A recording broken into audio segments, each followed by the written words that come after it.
Although the recovery from the financial crisis of 2008 has been steady, especially in the United States, it has left deep scars on both sides of the Atlantic.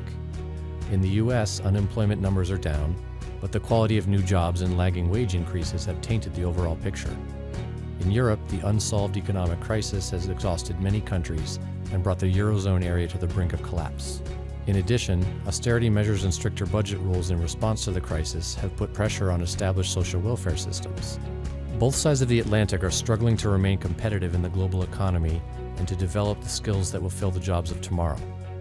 Where will robust and durable economic growth come from? Where will good jobs come from? Are investment initiatives such as the EU's investment plan for Europe sufficient, or are broader systemic changes needed? How do we ensure that our social safety nets do not collapse?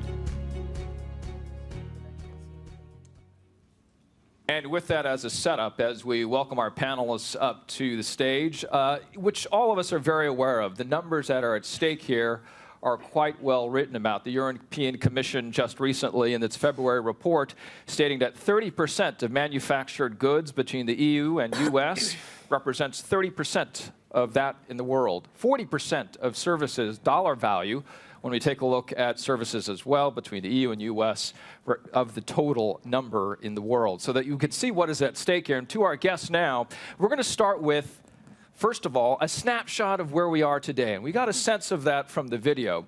And then we'll look at the transatlantic relationship and the partnerships that are so important when we talk about jobs and growth. And then finally, some of those items we might consider as externalities or those issues that are really global. So that's the way we'll go at the conversation.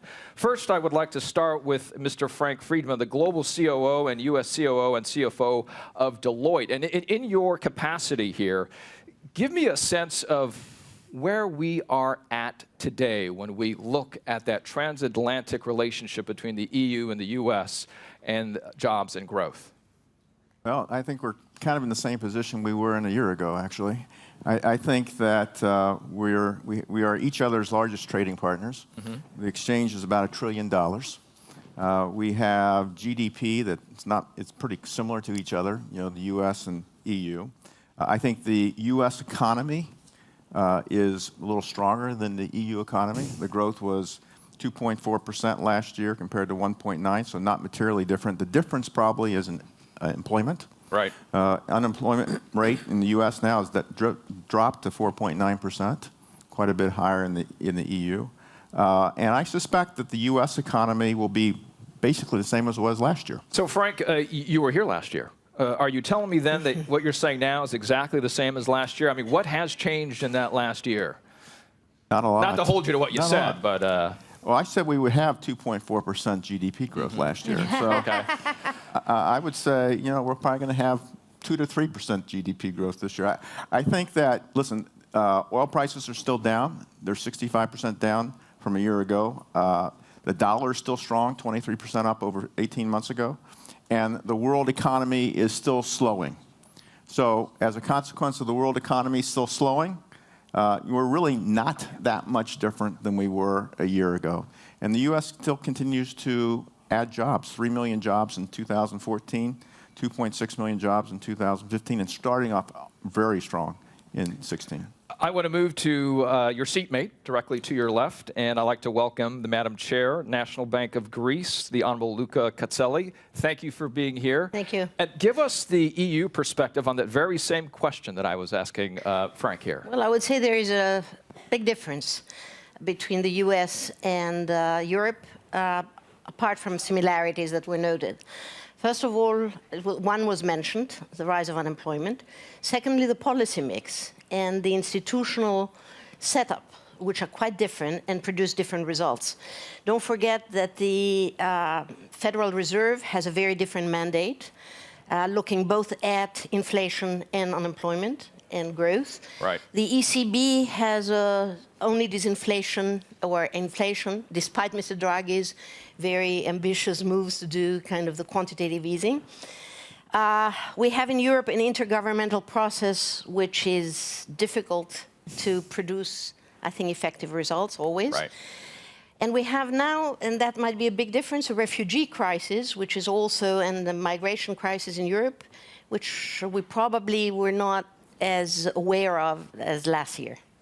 So there are differences, and I think we should come back to what was noted this morning about complacency. In my view, we need to have a different mindset about policy in Europe, going from short-termism and trying to extinguish fires and preventing fires from erupting. We have to think very carefully about how to have governance structures that can have a strategic outlook rather than reflect and kind of try to manage crises as they erupt, and to do a very different policy mix, which we can discuss in the process. Very good. And sitting next to you, the Honorable Jyrki Katainen, Vice President, European Commission. And Mr. Vice President, you heard what the Madam Chair just made points about. Do you believe it's too early to put in the systems that she is asking for? I don't think so, because we have to look at the future of Eurozone all the time, where the shortages are and how to design it to be more result-oriented and to make better coordination between the member states, because there's a close relationship between the member states. If somebody's mistakes will be paid by the others and vice versa. So we have to look at the design all the time. But may I ask the questions what you put By all together? means, Because I encourage that. Yep. EU's and the United States relationship, I would like to raise one issue which I'm very interested in. Mm-hmm. We are at the door of new opportunities. Everything depends on TTIP negotiations. I hope when Mike Froman and Cecilia Malmström will sit here, they can say that they have done a deal. Because it would be the cheapest way to stimulate the economy in both sides of the Atlantic. Yes. And because, I mean, if you create a new market, if we are a great believer of internal market, then it's logical to be a great believer of free trade if you believe in EU's internal market. So cheapest way to stimulate economy would be to have a TTIP, very deep going TTIP. So I believe in this, and everybody knows that it's a very challenging process. Nobody knows how challenging it will be in 1 year's time if you don't manage to get a deal before something happens. So let's put our hope to Mike's and Cecilia's negotiations. You know, last year when I was here, I talked about TTIP, and I talked about that to really grow the economy, TTIP was really important, and I still believe it is. But I'm just a business guy, and the more ability to have trade, the better business usually is. But I don't think it's going to happen right now. It's a bad year to push trade. And both parties in the U.S. have gone to the extremes of basically saying no trade agreements this year. Well, just a business guy, you're perfect for this panel. Can I ask also a question to the Commissioner? Please, go ahead. Do you think that, I mean, we're all pro-trade, and I think it would be great if we can move forward. But do you think this, if it's not going through, what we're doing is sufficient to get out of the disinflation we have?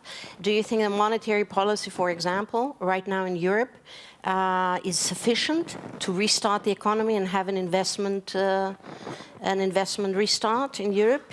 And I think the idea here is to say what can help to have a restart and re-jump in Europe.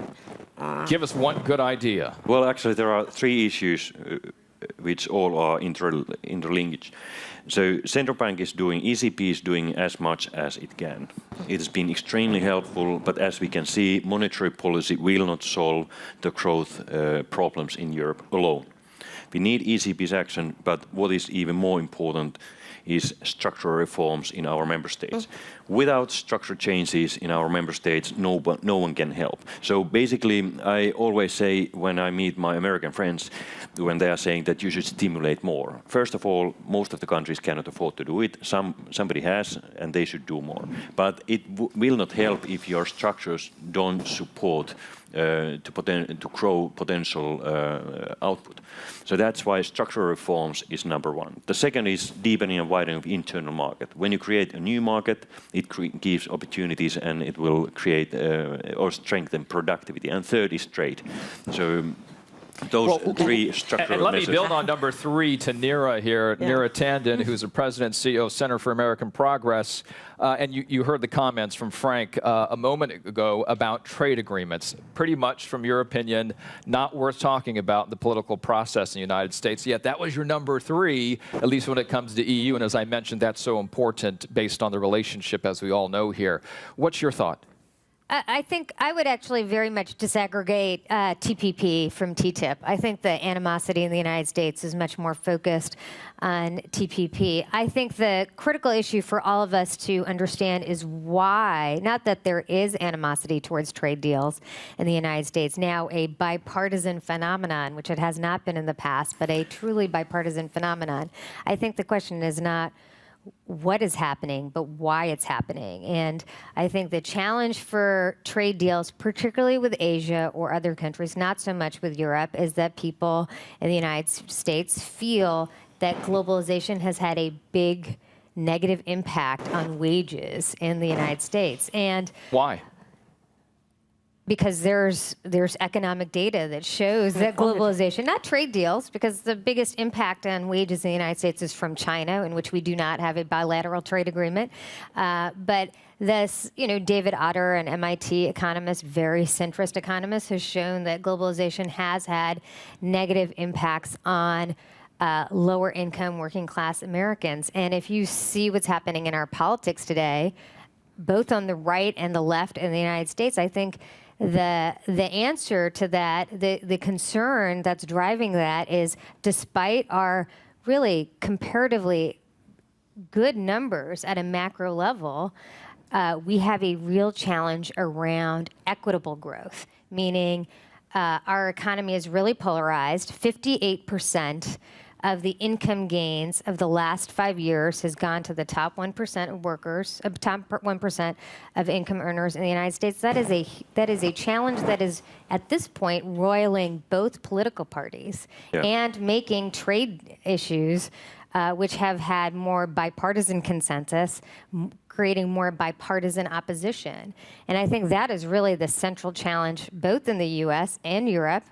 In the United States, we've had good growth, but it's not really broadly shared. Europe has had challenges around growth itself. In both places, middle-class families are not feeling growth itself. That, I think, is the big challenge we're all facing. I think as a journalist from the United States, my perspective might be, if you were to take a word count about the discussion of trade on our airwaves, you'd probably see a very low percentage. So I think along the lines of what you're talking about with data versus anecdotal or certain region versus another, we would probably have more granularity and more understanding vis-a-vis trade and whether there actually is this gap in some spaces versus another. But we really don't talk about it necessarily in the robust ways that we can, just taking a step back. That is entirely fair. I would say in the political discourse, Donald Trump talks about trade a good third of his speeches now. Senator Sanders speaks about trade vociferously. So trade has actually become a stand-in for economic dislocation in the political context. But I take your point that the full, robust understanding of its impact has not been clear to most Americans. Yeah, and I bring up something like the auto industry in the Midwest versus the May I just shortly comment on this? I fully accept I fully share your point that polarized society is going to create very severe problems to political decision making. Mm-hmm. There's kind of Western-wide phenomena which is rather worrisome. Some sort of nationalism, rise of nationalism, plus populism, which leads to anti-trade thinking. So if the political decision making is more difficult because of populism, what is done is based on only very narrow national interests, and anti-globalization movement is taking over, then we should be really worried about the world economic's future. All right, I want to get to the audience. We've got so much brain power out here today. And if you could go to your apps for me, I'd really appreciate that. The question I have, it's a word cloud question. And then we'll get your reaction to the results of this word cloud question. This is the question. What is the most important event, issue, and/or public policy affecting jobs and growth in 2016? again on your app, the word cloud question is, what is the most important event, issue, and/or public policy affecting jobs and growth in 2016?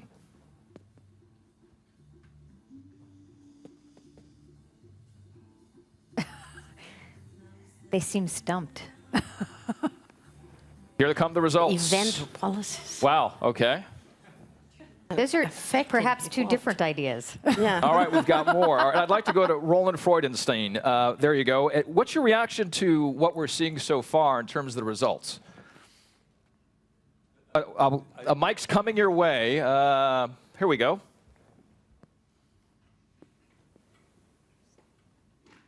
Yeah, this is depressing indeed. You know, Which it part seems of it, Roland? No, that democracy seems Yeah. to get in the way of economic progress. You know, this is dramatic. I mean, we're seeing it on other topics in Europe, with refugees and so on. But here is something we could all profit from. We could get more jobs and growth and sustainable growth, and yet democracy seems to stand in the way. And this is actually my question to the panel. How can we overcome this? And just to add one more point. Yeah. You know, it's not only about trade. TTIP is not only about trade. TTIP is about merging regulatory frameworks. Exactly.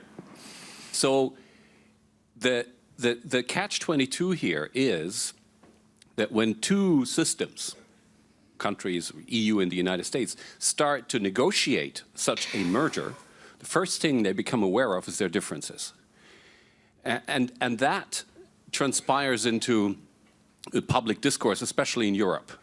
So, you know, what is our answer to the fears that you know, consumers will lose out, workers will lose out? That it's not only about losing jobs or something, it's about quality going down because allegedly quality is so low in so many aspects in the United States market. So I think this is not just about the question of free trade. This is about regulatory frameworks. Not only that, I would say not only regulatory frameworks, it's also compensating mechanisms. Political economy has to do with any policy action, somebody gains, somebody loses. The presumption that we have is that those who gain could compensate the losers. If losers are not compensated at all, there is disconsent. And so I think what we have missed, and it comes to the third question of this panel, is how does our economic policies affect livelihoods? And what does affecting livelihoods profoundly mean for democracies and for the political systems? And we've come to a point where policies, especially inequality, poverty, etc., has actually delegitimized political systems. And that's, I think, what we should worry about. And that's what I worry about Europe as well. At this point, the Europe pessimism is growing because people feel that their decent livelihood, that they cannot have a decent livelihood in Europe. And I think this needs a very rethinking of both institutions and policies. Neera, we'll go to you, and we also have a question back here, but to you first, Neera. So I'll just briefly build on those remarks. I think, you know, in the United States versus Europe, Europe has traditionally actually had much stronger support for trade than in the United States, if you just look at public polling across institutions. And one of the reasons why I think that has been in the case historically has been that in the United States, we have not had a history of a robust welfare state that inures people from the disadvantages from trade policies so that they're more embracing of them. I think it is an interesting phenomenon that there has been much more bipartisan consensus around these issues. That is probably breaking down across on both sides of the Atlantic in some degree, but it's a more in some ways a much more conservative country has had much more anxiety about trade, which has been difficult for us. Reaction and question here. Christopher Marshall from the German daily Der Tagesspiegel. I would a little bit like to challenge the opinion that the public mood is against any trade deal in the United States at the moment, and especially when we talk transatlantic. I have been following the debates, I have been following the primaries, and of course the candidates came out against trade deals in general, but not one was coming out against TTIP. It was always about NAFTA, it was about TPP, so it is about trade deals with countries that have a lower level of income. But it would be very difficult to make this point that a trade deal with Europe would be a danger for the level of American income. It's a point well taken because we here. do not talk about TTIP. It's always TPP, at least the candidates, as well as NAFTA. But you know, I don't think the Americans, this is my sense, pay much attention to the labels of TTIP or TPA. What they care about is, are they losing their job someplace? Exactly. And the more likelihood is they would lose their job with TPA and the Asian stuff, but they're only concerned about, am I going to be able to raise my family? Am I going to lose my job? And is my income going to be around? And when you have the 40th percentile really having income declines, when you have the 40th to 90th that are stagnated, basically, and only above 90 is rising, that's where the American public gets concerned. And they're a big voting bloc. So today, both parties are playing to their base right now, and the base is disenfranchised. Now, what happens after they get nominated and move to the middle and get elected, who knows? But I think the worry is the labels, no one cares in the States. It's about, how does it affect me? So what you're saying is TPP, NAFTA, TTIP, it's all the same alphabet soup when folks, voters, specifically is what you're talking about, are thinking about trade. Is that correct? I think so. I don't think they distinguish between them. From our European friends, what's your perspective about the average citizen in the EU and their perspective when they hear about trade agreements? According to the latest survey, there's only 3 countries in which more than half of the population is against TTIP: Germany, Austria, and Luxembourg. In the rest 25 member states, most of the people seems to be in favor. To be honest, I don't know how many people knows about TTIP. No.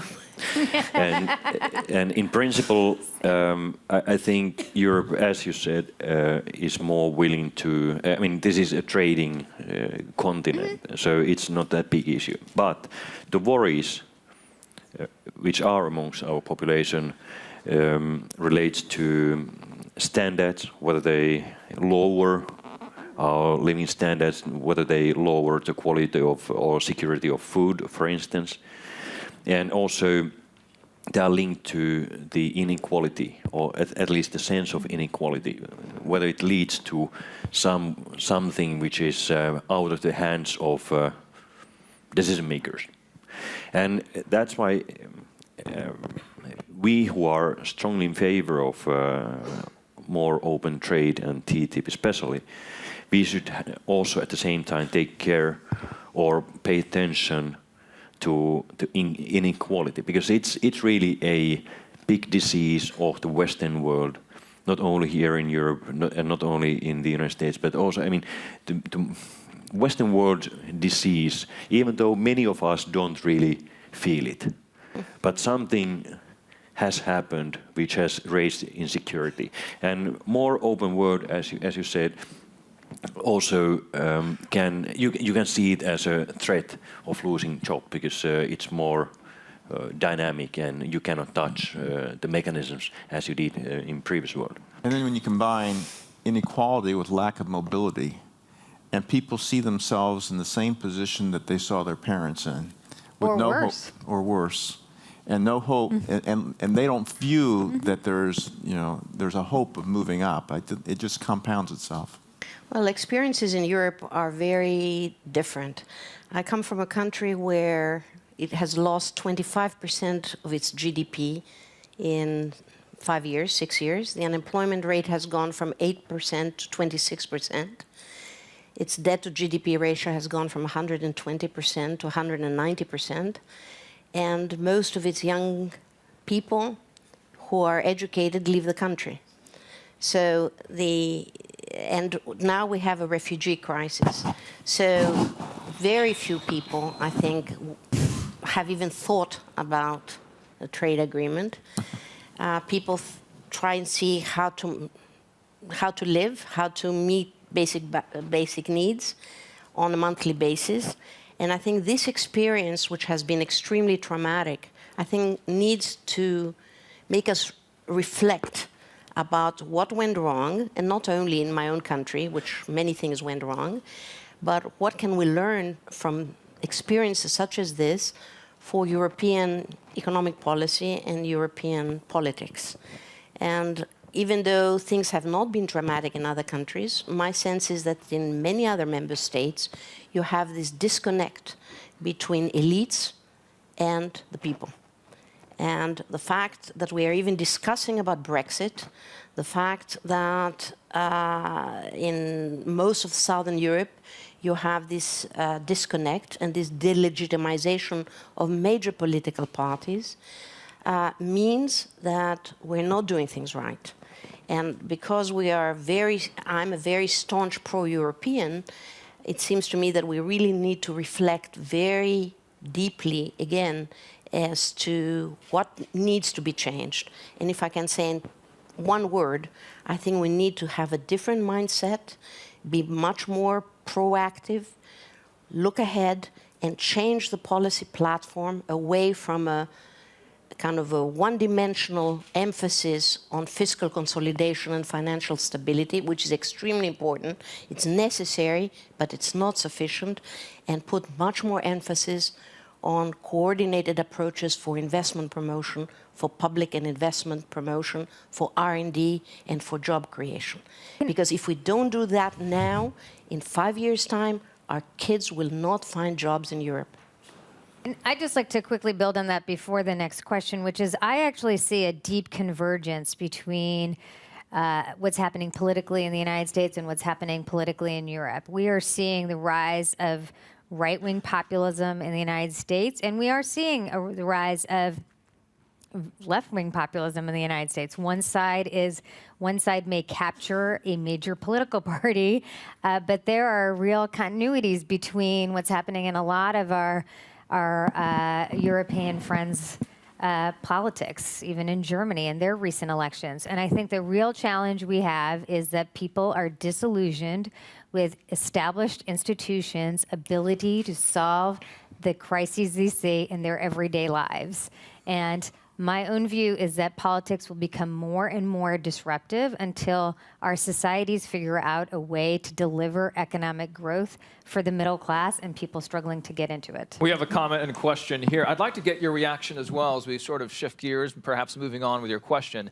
A reaction to our word cloud here, as you see two of the pieces, and this is kind of a head nod to Davos, is it not? We see technology and automation, the fourth industrial revolution, if you will, words. Your view on what this means to the problems and the dynamics that have been outlined by our panelists, and then to your question, if it's related to that. Well, it is related. My name is Jeppe Kofod. I'm a member of European Parliament from Denmark. Thank you so much. And I think I want to say first my comment. I mean, I think we all support trade here. We all support finalizing the single market in Europe. That will also spark growth. But I still need an answer to, I think, Katainen, you said it, we need to do structural reforms in our economies, I think in Europe, but also in the US. I would like to ask you, what type of structural reform would actually target the fundamental problem we have that social mobility is now decreasing, that inequality are increasing, and that people have a sense of losing in globalization. So what type of structural reforms do we need to tackle that problem? I think that's a real question, because when we talk about structural reform, it's a buzzword, but we don't define what it is. And then to your question on technology, I think technology is part of the solution as well.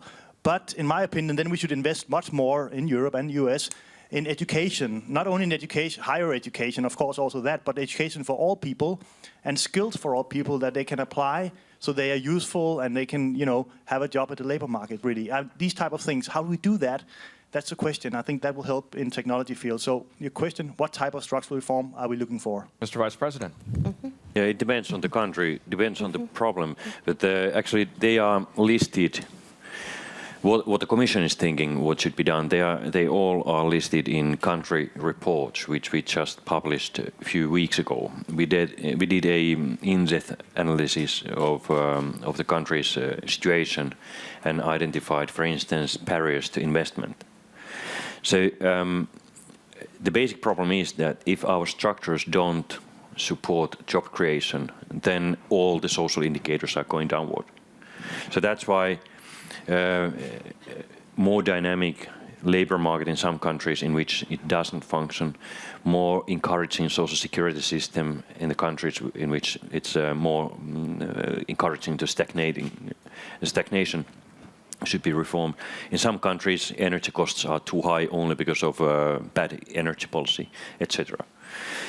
Nordic countries, including Denmark or my country, Finland, we can be considered by average American like a socialist country because we have a free education, free universal social security and healthcare. But all the Nordic countries are very global, open economies. So I believe that the best friend of welfare society is very dynamic, fully open economy, because you have to bring the money to your country from abroad if you want to finance very generous welfare society. And that's why it forces the countries to reform them all the time in order to be the most competitive in the world. If you look at the presentation which I just was distributed, it's done by Johns Hopkins University, and look at the competence index. All the Nordic countries are amongst the 10 best performers in the world. So this is what I mean when I'm talking about structural reforms. I don't mean lowest possible wages or things like that, because I don't believe in these kind of structures. I can add two things. I think I would agree completely that it depends very much on the country. And the second point that was mentioned, that rigorous kind of social systems are not antithetical to competitiveness promoting policies.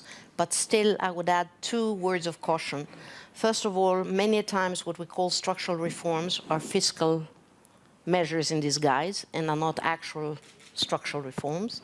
And secondly, there were two very interesting studies that just came out, one actually from the IMF and the other one from Danny Roderick and others, who have looked at all the international experience with structural reforms, and structural reforms improve the efficiency of markets over the long term. They are not pro-growth in the short run. And actually, if you initiate structural reforms at times of recession or disinflation, the results can be devastating. So the important thing, even though in general structural reforms are good, it's extremely important how you sequence structural reforms and when you initiate structural reforms. And one of the problems, and allow me to say in my own country, has been exactly this. Structural reforms were and are sorely needed. But in my view, wrong structural reforms were chosen at the wrong moment, and we have not learned from that process to correct it. I want to move into what was brought up, then we're going to get to your question right over there in just a second. One of those issues that was just brought up was, of course, the UK, Brexit or Remain. And I would like to ask our panelists here which they think will happen. I know that it's looking into that window that we don't not quite know at this moment. The polls as of late are within that margin of error, as we like to say, certainly, when we look at polls. So what do you think will happen, and what the effect will be to the EU and the US? And I would, to our American friends, might say, I'm not sure many Americans know what Brexit is. Who would like to react? They may know what it is, but to your first question, I just go with the bookies. Okay. And the bookies. You go with the bookies, all right? The bookies are saying they're not going to do it. You're from Las Vegas, I guess. Is that right? Well, I think they're probably as on top of it as anybody. So I don't know what the impact will be, Richard. I think it's yet to be known. I think it will take a few years to figure out what the impact is.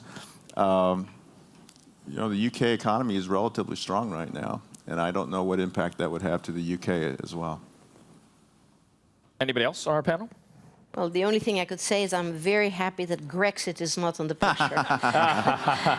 And that we've gone over that, and it's things start getting normal again. But Brexit is actually something of the outcome that it comes out of the discussion we had, that Right. there is a disconnect, there is a resentment, and we need a new narrative for Europe. Why people, what are gains from the European experiment? What are the net gains? Quick comments from our other two panelists, and we have two questions over here. I was thought that I cannot speak about Brexit. The only thing what I can talk about is Remain. That is tweetable, I believe, Mr. Vice President. I mean, I think this discussion is exactly the same as the trade discussion, which is, I think for us we really need to think through why this is on the table. Why, particularly for the UK, which has such a global economy, right? I mean, London's growth is fueling the UK's growth. London's growth is so precipitated on being a globalized financial sector, and yet this is still on the is a very live question. And my general political sense is the group that is most exercised about any issue tends to win when things are equal. So, but it's really not my. So it's not my forte to predict UK elections. Okay, so as we get to the question, I also would like for you to answer this question. Our panel, who would like to give me a one-sentence answer to this? What should the United States president do in relationship to Brexit and the possibility of that? What's your one-sentence answer to that? Well, I mean, the Frank. U.S. is... Oh, go ahead. I mean, the U.S. policy is to be very pro the European Union. I mean, we're not... So what should the president do? Well, I would say if the British Prime Minister told Americans how to vote, it would probably be taken poorly this election cycle. So I'm not really sure that President Obama, although quite popular in the UK, should lobby on either side. Stay out of it. I'm not going to push the two of you. He should say, shut up and wait. Well, I'm Alfredo Valadão. I'm professor at Sciences Po in Paris, and unfortunately, or fortunately, I'm Brazilian, so I apologize. Nobody's perfect. I like Brazil. I know, everybody loves Brazil.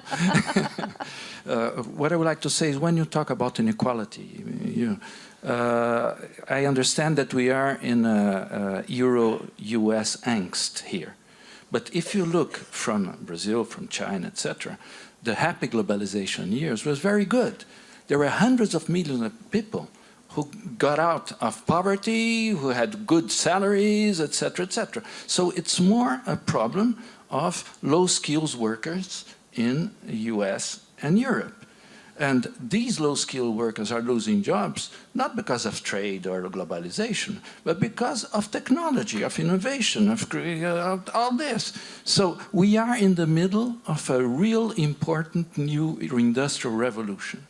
And the problem with governments is that they cannot control that because it is a global revolution. Innovation and creativity is everywhere. So my question is, does national governments today, even the American government, which is very, very strong, still has the capacity not only to control this thing, but even to redistribute wealth in their own territory? Because what is happening now, it's not social inequality, it's regional inequality. You have poles in the United States and in Europe. You have London, you have Paris, you have Silicon Saxony, etc. You have, in the United States, you have a lot who are thriving, and other places that are in misery. So how can you reconcile that if you don't have any more the instruments economic, cultural, political, informational, etc., to control the whole process. I guess I would just respectfully, very respectfully, slightly disagree with you. Technology and globalization are forces that do not start or stop at any border, right? However, in the last decade and a half, we have seen median income growth in certain countries. So Canada, Australia, many of our Nordic friends have been able to produce median income growth. They've had a series of policies to address these issues: skills, higher minimum wages, corporate cultures that produce more. When a company is profitable, it's shared more with workers. So I think this fatalism around technology is misplaced. And I think it actually, if I could be candid with folks in this room, I think it is an excuse for policymakers to ignore the challenges their middle classes are facing. We know that we can do these things. Countries have done them. We do have more data on globalization than we do on technology. Globalization is definitely creating wealth in the world, and that is an important value. As a progressive, I believe that is an important value. But we are seeing today, and I believe we are seeing it in both the United States and Europe, that if we do not have an answer to globalization's losers in Western democracies, we will face disruptions, political and economic disruptions, that will have severe consequences. So we need a balance. We need governments to say, you're not on your own. We have a path for middle-class economic growth, and we can then have global economies which are fluid and flexible and provide growth. But we are seeing, if we just have one side of that equation, which is the globalization side with no response, I think we're seeing on both ends a severe challenge. And my only disagreement is that there are real solutions here that we need to tackle. We can't just say it's And I want to get to those solutions, but first I'd like to poll. This is an issue I can tell resonates with the audience, and it's great to see. I want to get to all of your questions, but I do have a question for all of you. You can pull out your app one more time for me, and this is vis-a-vis exactly what your question is here. What can the U.S. do, right, to help solve and bring these gaps together? To you on this app, how much more or less does the U.S. need to do when it comes to transatlantic economic growth? 1, much less. 2, less. 3, more. 4, much more. So if you can pull out your app, and then we're going to continue on this topic to our panel. How much more or less does the U.S. need to do when it comes to transatlantic economic growth? Again, 1, much less. 2, less. 3, more. 4, much more. More. All right. To our panel, it's the eyes are in. More. So to the other 3, what is that more?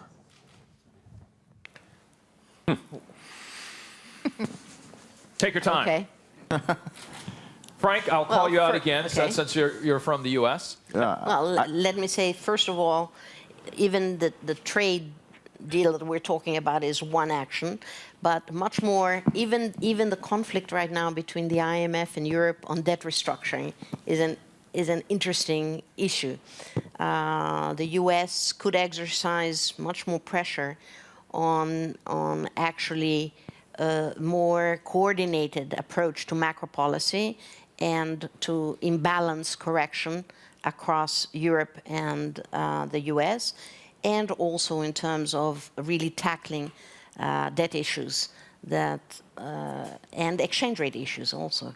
I think we need, in general, much more coordinated policy across the Atlantic. Well, I don't think government solves wages issues. I don't think government solves job creation issues. I mean, they can invest in infrastructure, and I think that helps. Ultimately, the businesses drive economic increases. But I do think, so to the gentleman who asked the question about technology and low-skilled workers, as a business person, you still look abroad. Most companies look at India, for example, or China, for example, and it's not technology that's caused low-skilled worker jobs to go overseas. It's arbitrage, which is also caused low-skilled workers to go overseas. And in the end, I think for the U.S. and probably for Europe, it's twofold. One is education. and two is investment. And so the venture capital investment in the U.S. last year was $74.5 billion. In Europe, it was $13 billion. And we need to be investing a lot more in innovation, you said it, in R&D, infrastructure. Those types of things help create jobs. But education, I think, if low-skilled jobs are going someplace else, the education environment has to be much better than it is today. And in the States, I think in particular around the elementary school up to high school, because the university system is pretty good. But we need to think much more about vocational jobs. We need to think about jobs that people can always get. In accounting, kids come out of school with accounting degrees, get jobs. Deloitte US, will hire 25,000 people this year. Kids come out of school with jobs. And so we need to make certain that people understand where the job market is, where the job market's going, and educate these kids to get jobs. Great. We have 3 questions, and then security is also important. I mean, for growth. I mean, that's something that also governments could do a better job in terms of providing security in specific areas, for example, the Middle East, Africa, et cetera, et cetera. The debate that we had before in the previous session is relevant also for growth, because you cannot have investment in a very unstable environment. I'd like to get a quick reaction from the panel, since you did bring that up, Madam Chair, and that is the issue of security and terrorism and how it is impacting. That's a very big subject, but if we can touch on that, because you did bring it up here. You know, in November, when I sat there in Place de République and we were talking about what was very improbable, it was probable because it happened. What is the result of that concern and the preparations thereof on the economic growth in that transatlantic relationship that we're talking about today? From my perspective, business perspective, it's the security issues we faced in November just makes us more conscious of where we go and where we travel and what we do and our surroundings. But it has not stopped our investment. It did not slow growth. Did not slow your investment. It did not. What did you see, Mr. Vice President? We have not seen any data which would support that investments or growth would have declined because of security threats. But of course, it's one additional element which raises concern. And there is, for instance, migration issue, the other structural weaknesses in various member states when talking about Europe, and then terrorist attacks, which is a new normal, unfortunately. I mean, terrorists are willing and capable to attack in the middle of Europe. And unfortunately, I must say that it seems to be a new normal. Okay, 3 questions. You first, and then you in the green. I think we have one over there too. Tourism is a good example. Heinrich Kräftjärn from Ministry. I would like to go back to the job question. And if you look at the situation in Europe, particularly the youth unemployment is dramatic, and it's not just Greece. It's also Italy. It's Spain, where up to 50% of youngsters are without a job. The US seems to be doing much better in that regard. So what is the reason? And what could be the next big job machine? Is it digitalization? And what could be the transatlantic aspect of that? Would the transatlantic digital space be a thing to link the US job market to the European job market? Would this be something? Great question. And question number 2 here. Thank you very much. Esther Brimmer, Washington, D.C., George Washington University. I would like to pick up Neera's point, particularly to say that we actually have some very good tools that governments can use, because governments can invest in social and physical infrastructure. 3 most important I'd flag for my U.S. colleagues, some lessons we've learned from Europe. First is healthcare. The reason to actually pass the Affordable Care Act not only was, of course, to cover people with healthcare, but to make us more competitive because companies were carrying the costs of health insurance. The second thing would actually be education. A structural change would be to change the way we fund education from elementary schools through high schools, which is local.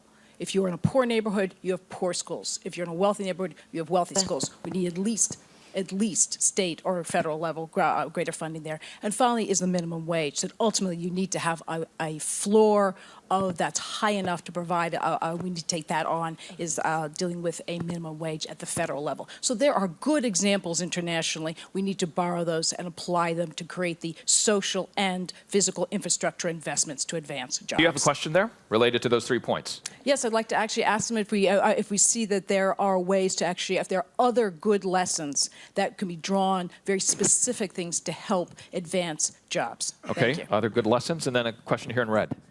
Thank you to the panel. My name is Teresa Fallon, European Institute for Asian Studies. I have 3 comments and a question.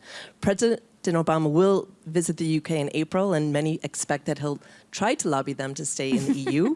A US general has recently stated that if Britain leaves the EU, it may weaken NATO, which would put more pressure on transatlantic relations.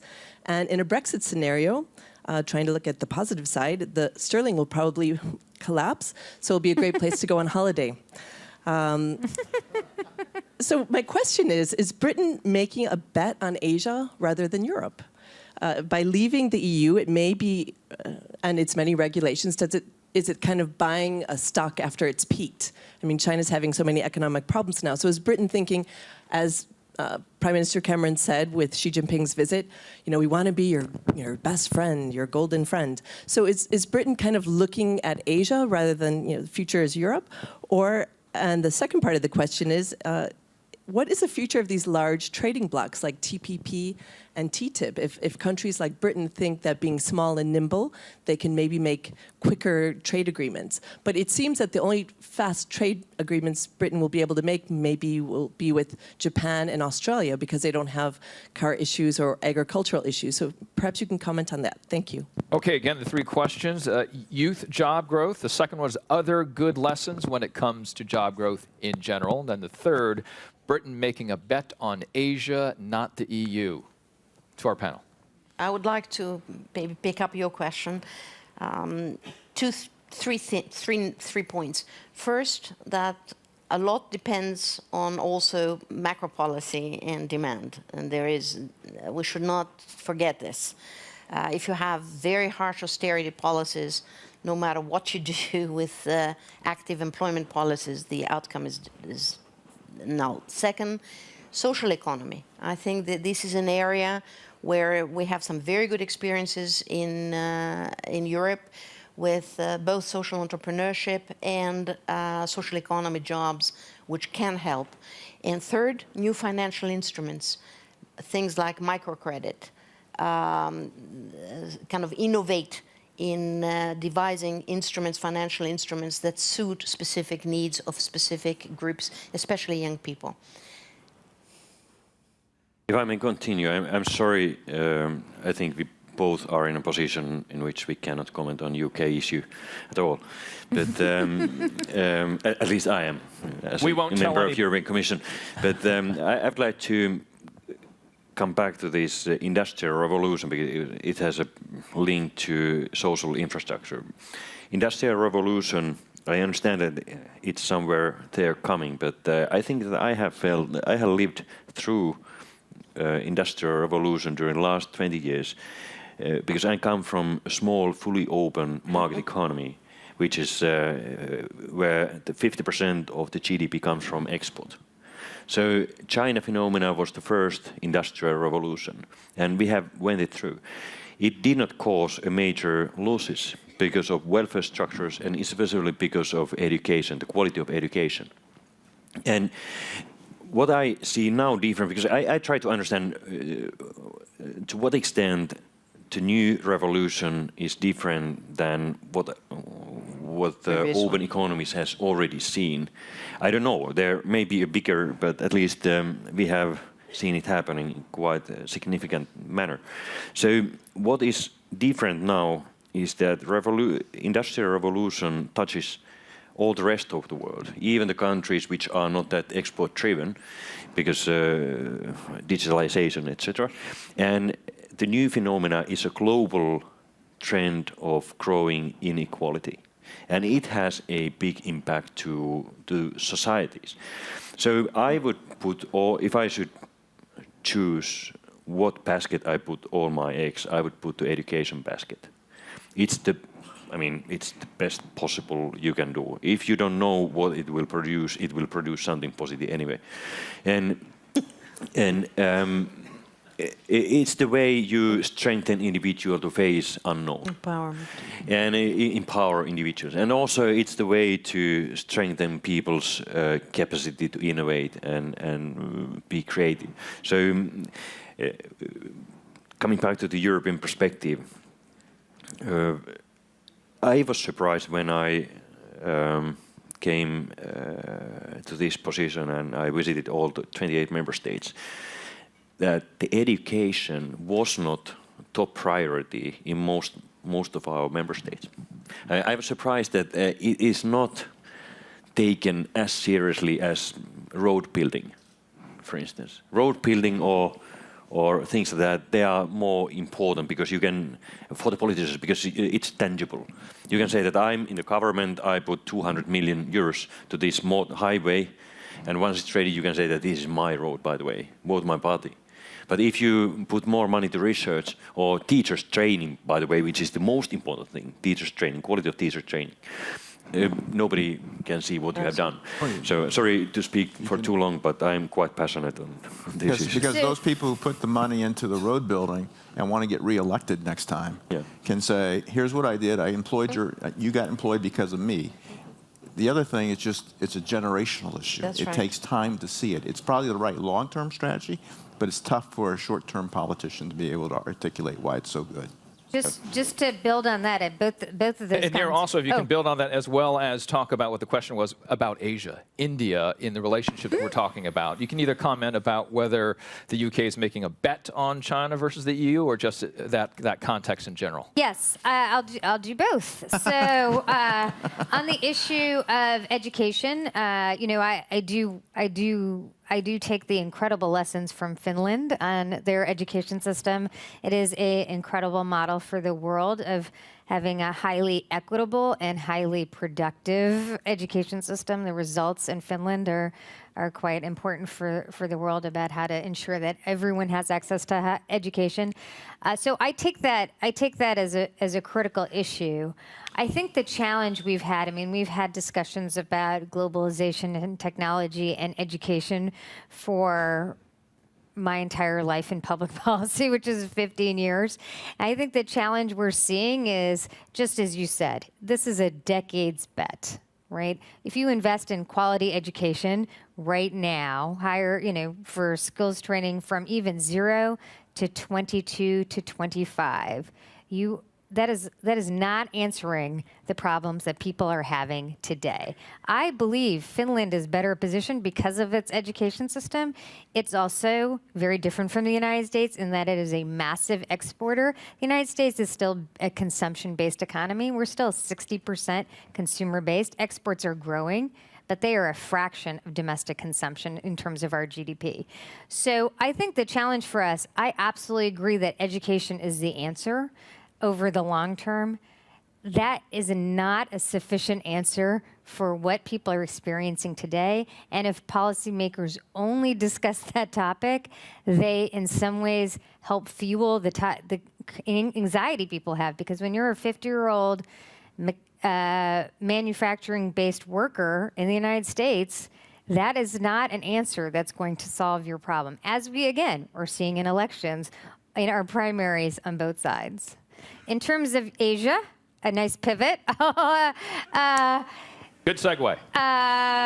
When you don't have one, you just say it. I think the issue with India and China, from my perspective, I think China is if people want to make a global bet on China and move away from stable partnerships in the U.S. and Europe, I understand that. It's just given the actions of the last year by the Chinese government in relationship to the market, I will just say many American companies have greater anxiety about the long-term competitiveness and ability to really have rule of law in China than they have in previous eras.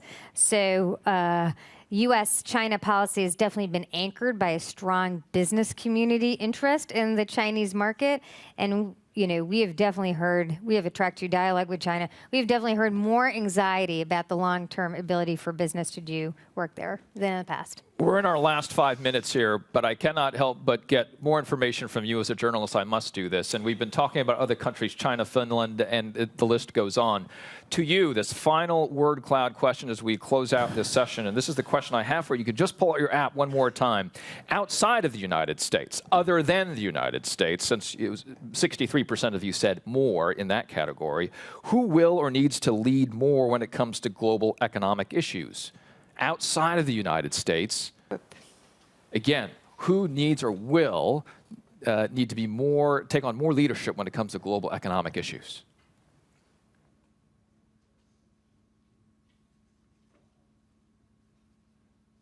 Defense.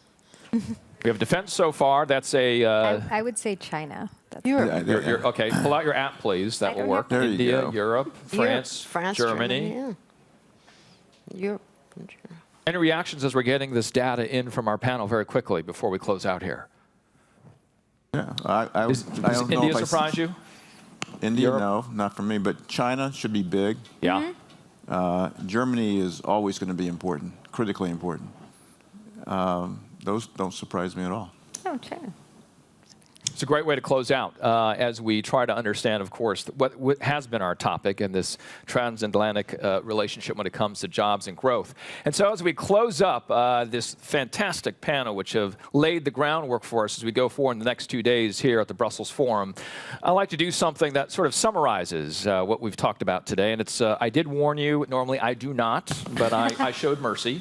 And so we have a very short lightning round, and I just have a series of words, and I can say as many words as I want. You can only react with one word. That's the way it works. That does not seem fair, but Yeah. that's okay. So, Mr. Vice President, jobs. Productivity. Madam Chair, jobs. Decent. Frank, wages. Increase. Wages. Sorry. Can I go with 2? No. Increase. Let's just say increase. I'm for increase. Brexit. Negative. Brexit. Negative. GDP growth. Higher. GDP growth. Possible. I like that you're kind of hedging there. 2017 to you, Madam Chair. 2017. Hope. Hope. Investor. Investment. Investment. Progress. T-tip. Not 2017. There's a dash in there, obviously. Stimulus. Challenge. T-tip. Fine. Fine. TPP. Disconcerting in the public. TPP. Opportunity. Let's say opportunity. Frank. Same. Transatlantic collaboration. Frank. Optimistic. Needs Chair. more. Needs more, another dash. Okay. Values. Growing. And finally, I cannot finish our lightning round without this one. A world beyond disorder. Possible. Possible. Lots of work needed. The longest one word so far today. And to you, Frank. Finish us off. Now. Good. Now. Thank you all for jobs and growth. And with that, there is now coffee break, so get on out there and get some caffeine. We'll see you after the coffee break.